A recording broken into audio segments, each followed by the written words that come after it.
کیا ہماری زندگی کی قیمت ان چیزوں سے ہے جو ہم جمع کرتے ہیں؟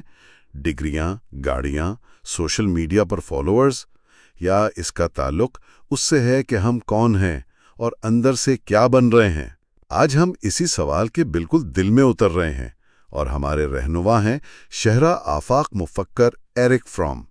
ہمارے پاس ان کی کتاب دی آرٹ آف بینگ کے نوٹس ہیں، جو دراصل ان کے وہ مسودے ہیں جو ان کی مشہور زمانہ کتاب ٹو ہیو اور ٹو بی کا حصہ نہیں بن سکے تھے۔ بالکل، اور یہ سوال آج شاید پہلے سے کہیں زیادہ اہم ہے۔ فرام کا بنیادی مقدمہ یہ تھا کہ انسانی زندگی کو سمجھنے کے دو بالکل مختلف زاویے ہیں۔ ایک ہے ملکیت یعنی ہیونگ کا انداز، اور دوسرا ہے ہونا یعنی بینگ کا انداز۔ اور یہ صرف کوئی فلسفیانہ باتیں نہیں ہے۔ فرام کا ماننا تھا کہ ہم سب لاشعوری طور پر ان میں سے کسی ایک کی طرف جھکے ہوئے ہیں، اور یہی جھکاؤ ہمارے ہر فیصلے پر، ہر رشتے پر اور خوشی کے تصور پر اثر انداز ہوتا ہے۔ اچھا، تو آئیے اس گتھی کو سلجھاتے ہیں۔ جب فرام ملکیت کے انداز کی بات کرتے ہیں تو کیا ان کا مطلب صرف مادی چیزوں سے ہے، جیسے پیسہ، جائیداد، اس طرح کی چیزیں؟ دیکھیں، یہ ایک باشلانگج نقطہ ہے، لیکن فرام اس سے کہیں گہری بات کر رہی ہیں۔ ملکیت کا انداز ایک ایسی ذہنیت ہے جہاں ہماری شناخت اور ہماری قدر کا پیمانہ یہ بن جاتا ہے کہ میرے پاس کیا ہے۔ یہ گھر اور پیسہ تو ہیں ہی، لیکن فرام کہتی ہیں کہ ہم نے ہر چیز کو ملکیت میں بدل دیا ہے۔ ہر چیز کو؟ یہ بات بہت دلچسپ ہے۔ مطلب غیر مادی چیزیں بھی؟ جی، اور یہی یہ تصور آج کی دنیا سے جڑتا ہے۔ فرام کہتی ہیں کہ ہم علم کو حاصل کرتے ہیں، اسے سمجھتے نہیں ہیں۔ جی بالکل، اور ہم تجربات کو حاصل کرتے ہیں، انہیں جیتے نہیں ہیں۔ ہم محبت کو بھی ایک ملکیت سمجھتے ہیں۔ میرا ساتھی، میرے بچے، یہاں تک کہ ہماری اپنی صحت، ہماری یادیں، ہماری رائے، یہ سب ایسی چیزیں بن جاتی ہیں جنہیں ہم پکڑ کر رکھنا چاہتے ہیں۔ یہ تو بہت گہری بات ہے۔ میں اب سوچ رہا ہوں کہ کیسے ہم سوشل میڈیا پر اپنی یادوں کو ایک ٹرافی کی طرح دکھاتے ہیں۔ ہم چھٹیوں پر جاتے ہیں تو اس تجربے کو جی نہیں رہے ہوتے، بلکہ اس کی تصویریں رکھ رہے ہوتے ہیں تاکہ بعد میں دنیا کو دکھا سکیں کہ دیکھو میں نے یہ تجربہ حاصل کیا۔ ہماری انسٹاگرام پروفائل دراصل ہماری حاصل کردہ زندگیوں کی ایک نمائش بن گئی ہے۔ آپ نے بالکل صحیح پکڑا۔ فرام اسی خطرے کی نشاندہی کر رہی تھیں۔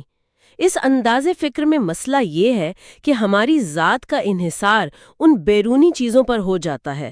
اگر یہ چیزیں، پیسہ، شہرت، رشتے، حتیٰ کہ جوانی ہم سے چھن جائیں تو ہم بکھر جاتے ہیں، کیونکہ ہمیں لگتا ہے کہ ہمارا وجود ہی ختم ہو گیا ہے۔ فرام نے اسے یوں بیان کیا کہ ایسا شخص اپنے پیروں پر کھڑے ہونے کے بجائے بیساکھیوں کا سہارا لیتا ہے، اور جب بیساکھی ہٹتی ہے تو وہ گر جاتا ہے۔ وہ چیزوں کا مالک ہونے کے بجائے خود چیزوں کا غلام بن جاتا ہے۔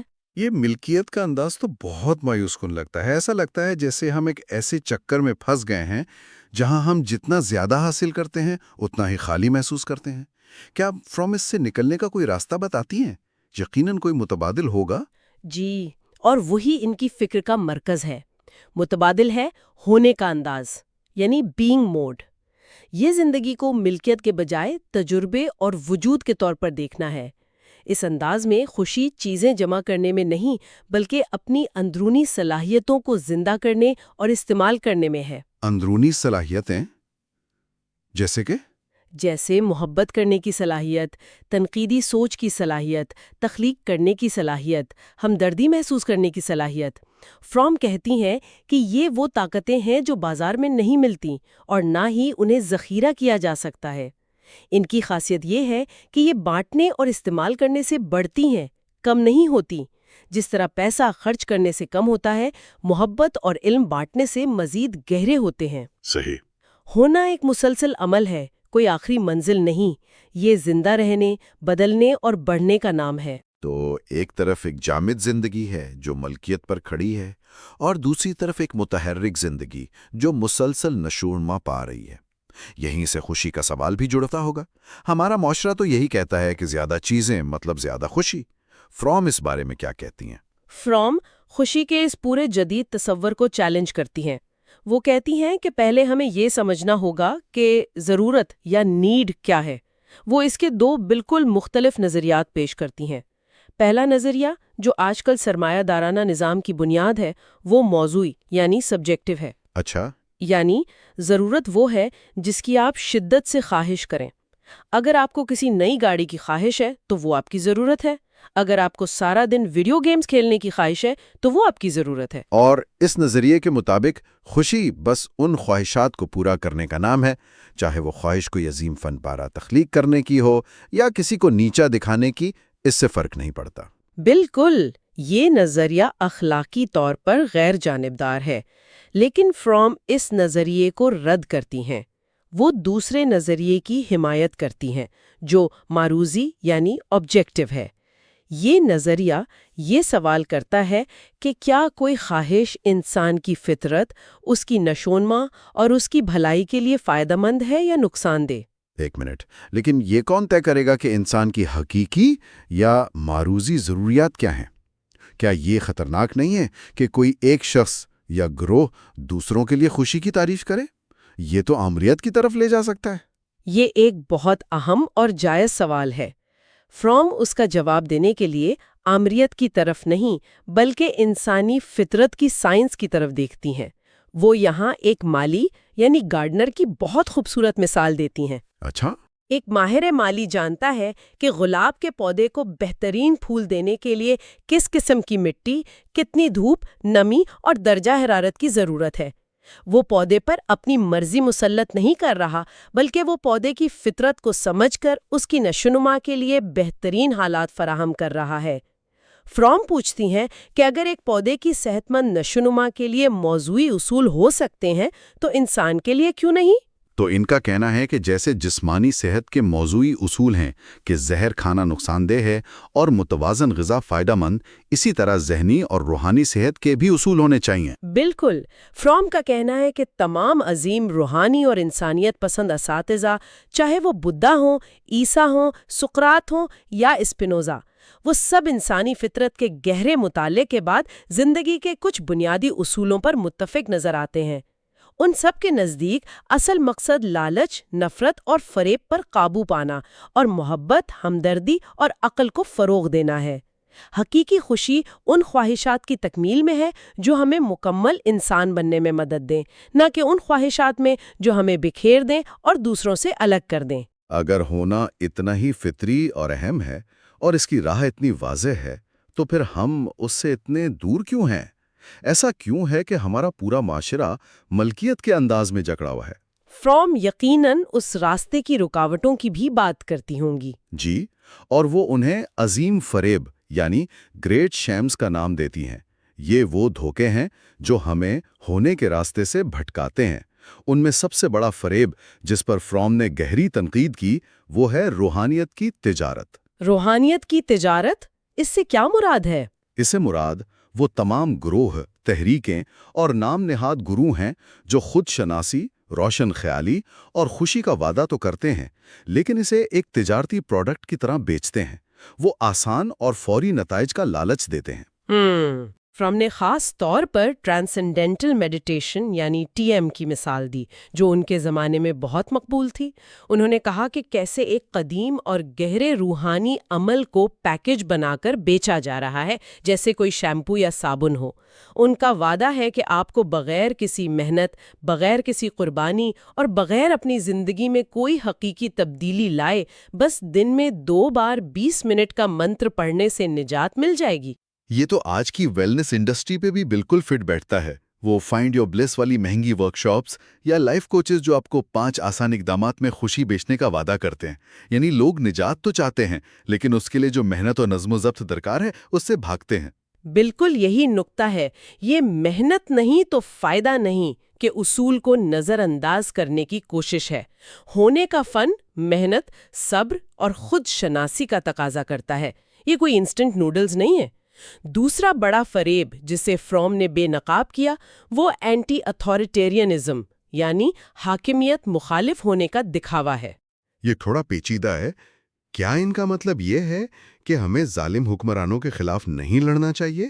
نہیں، ہرگز نہیں۔ فروم خود ایک سخت آمریت مخالف مفکر تھیں۔ وہ یہاں ایک نفسیاتی رویے کی بات کر رہی ہیں۔ وہ کہتی ہیں کہ بہت سے لوگ حقیقی جبر کے خلاف لڑنے کے بجائے کسی بھی قسم کے اصول، نظم و ضبط اور ذمہ داری سے بھاگنے کے لیے اینٹی اتھارٹی کا نعرہ استعمال کرتے ہیں۔ یہ وہ لوگ ہیں جو کسی استاد، کسی روایت یا کسی بھی قسم کے ڈھانچے کو صرف اس لیے رد کر دیتے ہیں کیونکہ وہ ان سے محنت کا تقاضا کرتا ہے۔ تو یہ آزادی کے نام پر دراصل انتشار پسندی ہے؟ جی، اس سوچ کی وجہ سے لوگ حقیقی ارادے یعنی ول کے بجائے لمحاتی خواہشات ومز کے پیچھے بھاگتے ہیں۔ ان کی زندگی کا فلسفہ کیوں نہیں بلکہ کیوں نہیں یعنی وائی ناٹ پر مبنی ہوتا ہے۔ میں یہ کیوں کروں کے بجائے کیوں نہ کروں۔ اچھا، اور یہ رویہ سیدھا صارفیت یعنی کنزیومر کلچر سے جڑتا ہے۔ کیسے؟ صارف کو یہ دھوکہ دیا جاتا ہے کہ وہ آزاد ہے کیونکہ وہ درجنوں قسم کے شیمپو، ٹوتھ پیسٹ یا کاروں میں سے انتخاب کر سکتا ہے۔ اسے لگتا ہے کہ وہ بادشاہ ہے، لیکن حقیقت میں وہ ان اختیارات کا غلام ہے جو اسے پیش کیے جاتے ہیں۔ یہ انتخاب کی آزادی نہیں، انتخاب کا فریب ہے۔ بالکل۔ اور یہ صرف شیمپو کی بوتلیں نہیں ہیں، یہ نیٹ فلکس پر بھی ہوتا ہے۔ آپ کو لگتا ہے کہ آپ کے پاس انتخاب کی لامحدود آزادی ہے، لیکن الگوریدم آپ کو وہی دکھا رہا ہے جو وہ چاہتا ہے کہ آپ دیکھیں۔ آپ کی آزادی دراصل ایک بہت ہی تنگ، پہلے سے طے شدہ دائرے میں قید ہے۔ اور فروم نے یہ بات 70 کی دہائی میں کہی تھی، لیکن یہ آج کی ڈیجیٹل دنیا پر تو اور بھی زیادہ صادق آتی ہے۔ ٹھیک ہے، تو ہم نے مسئلے کی تشخیص کر لی، اس کے اسباب اور معاشرتی فریبوں کو بھی سمجھ لیا۔ یہ سب جان کر تھوڑی بے چینی بھی ہوتی ہے۔ کیا فروم صرف تنقید کرتی ہیں یا اس صورتحال سے نکلنے کے لیے کوئی عملی حل بھی پیش کرتی ہیں؟ ہم ہونے کے فن کو اپنی زندگی میں کیسے لا سکتے ہیں؟ فروم صرف فلسفی نہیں تھی، وہ ایک ماہر نفسیات بھی تھی۔ اس لیے وہ عملی اقدامات پر بہت زور دیتی ہیں۔ وہ کہتی ہیں کہ ہونا سیکھنے کے لیے پہلا اور سب سے بنیادی قدم ہے ایک چیز کا ارادہ کرنا، یعنی ٹو ول ون تھنگ۔ ایک چیز کا ارادہ کرنا، اس کا کیا مطلب ہے؟ خاص طور پر آج کی دنیا میں جہاں ہم سے بے وقت کئی کام کرنے یعنی ملٹی ٹاسکنگ کی توقع کی جاتی ہے۔ اس کا مطلب ہے اپنی زندگی کی توانائیوں کو ایک مرکزی مقصد کے گرد جمع کرنا۔ فروم کہتی ہیں کہ زیادہ تر لوگوں کی توانائی درجنوں متضاد خواہشات میں بٹی ہوتی ہے۔ وہ تھوڑی شہرت بھی چاہتے ہیں، تھوڑا سکون بھی، تھوڑی دولت بھی اور تھوڑی روحانیت بھی۔ جب توانائی اتنی بکھری ہوئی ہو تو کوئی بھی بامانی مقصد حاصل کرنا ناممکن ہو جاتا ہے۔ صحیح۔ وہ ایک دلچسپ مثال دیتی ہیں کہ آدھے دل سے کیا گیا کام، چاہے وہ بینک ڈکیتی ہو یا سائنسی تحقیق، ناکامی پر ہی ختم ہوتا ہے۔ کامیابی کے لیے پوری توجہ اور توانائی کی یکسوئی لازمی ہے۔ تو پہلا قدم اپنی ترجیحات کو واضح کرنا اور اپنی توانائی کو ایک سمت میں لگانا ہے۔ اس کے بعد کیا آتا ہے؟ اس کے بعد آتا ہے توجہ مرکوز کرنا یعنی کنسنٹریشن، اور آگاہی یعنی اویئرنیس۔ اور فروم یہاں بہت ہی سادہ لیکن گہری مشقیں بتاتی ہیں۔ وہ کہتی ہیں کہ دن میں 10 یا 20 منٹ کے لیے بالکل خاموش اور ساکت بیٹھ جائیں۔ کوئی میوزک نہیں، کوئی کتاب نہیں، کوئی سوچ نہیں، بس اپنی سانسوں کے آنے جانے کو محسوس کریں۔ یہ تو بہت سے روحانی طریقوں اور مائنڈفلنس کی مشقوں میں عام ہے۔ فروم کا نقطہ نظر اس میں کیا نیا ہے؟ آپ کا سوال بہت اہم ہے۔ فروم کے لیے اس مشق کا مقصد کوئی روحانی تجربہ حاصل کرنا یا صرف پرسکون ہونا نہیں ہے۔ اس کا مقصد اپنی توجہ کو قابو میں لانے کی صلاحیت پیدا کرنا ہے۔ ہمارا ذہن ہر وقت بھٹکتا رہتا ہے۔ یہ مشق اسے ایک جگہ ٹھہرنا سکھاتی ہے۔ وہ ایک اور مشق بتاتی ہیں۔ اپنے بازو کو اتنی آہستہ حرکت دیں کہ آپ کو اس کی حرکت کا ہر لمحہ، ہر انچ کا احساس ہو۔ یہاں مقصد عمل کے بارے میں سوچنا نہیں بلکہ اسے براہ راست محسوس کرنا ہے۔ تو یہ اپنے جسم اور اپنے ذہن سے گہرا تعلق قائم کرنے کی کوشش ہے؟ بالکل، اور یہی آگاہی خود شناسی یعنی سیلف انالیسس کی بنیاد بنتی ہے۔ جب آپ اپنے اندر خاموشی سے بیٹھنا سیکھ جاتے ہیں تو آپ اپنے اندر کی آوازیں سننا شروع کر دیتے ہیں۔ آپ کو اپنی چھپی ہوئی خواہشات، اپنے غیر منطقی خوف اور اپنی شخصیت کے تضادات نظر آنے لگتے ہیں۔ فروم کے نزدیک خود شناسی کا یہ عمل کوئی آسان کام نہیں، یہ تکلیف دہ بھی ہو سکتا ہے، لیکن اپنے اور معاشرے کے بارے میں قائم کردہ فریبوں سے نجات ہی حقیقی آزادی کی طرف پہلا قدم ہے۔ تو آج کی اس گہری گفتگو کا خلاصہ یہ ہے کہ ایرک فرام ہمیں زندگی کے ایک بنیادی دوراہے پر لا کھڑا کرتے ہیں۔ ایک راستہ ملکیت کا ہے جہاں ہماری شناخت اس بات پر منحصر ہے کہ ہم نے کیا جمع کیا ہے۔ یہ راستہ بظاہر پرکشش ہے لیکن اندرونی خالی پن اور غلامی کی طرف لے جاتا ہے۔ دوسرا راستہ ہونے کا ہے جو ہماری اندرونی صلاحیتوں کو جگانے، مسلسل نشوونما پانے اور دنیا سے جڑنے کا نام ہے۔ یہ راستہ مشکل ہے، اس پر فریب بھی بہت ہیں، لیکن حقیقی آزادی اور خوشی اسی میں ہے۔ جی، اور ایک آخری خیال جو فرام کے کام سے ابھرتا ہے اور جو سننے والوں کے لیے سوچنے کا سامان چھوڑ جائے گا، فرام کہتی ہیں کہ دیکھنے کی صلاحیت ناقابل تقسیم ہوتی ہے۔ اس کا مطلب یہ ہے کہ اگر ہم اپنے معاشرے، اپنی سیاست اور اپنے کلچر میں موجود فریب اور جھوٹ کو پہچاننے کی صلاحیت نہیں رکھتے تو کیا ہم واقعی خود کو، اپنی ذات کے اندر چھپے فریبوں کو صاف صاف دیکھ سکتے ہیں؟ ہونے کا سفر صرف ایک اندرونی اور ذاتی سفر نہیں ہے، یہ اپنے ارد گرد کی دنیا پر ایک گہری تنقیدی نظر ڈالنے کا بھی تقاضا کرتا ہے، تاکہ ہم یہ جان سکیں کہ ہمارا کون سا حصہ واقعی ہمارا ہے اور کون سا حصہ معاشرے کا ڈالا ہوا شور۔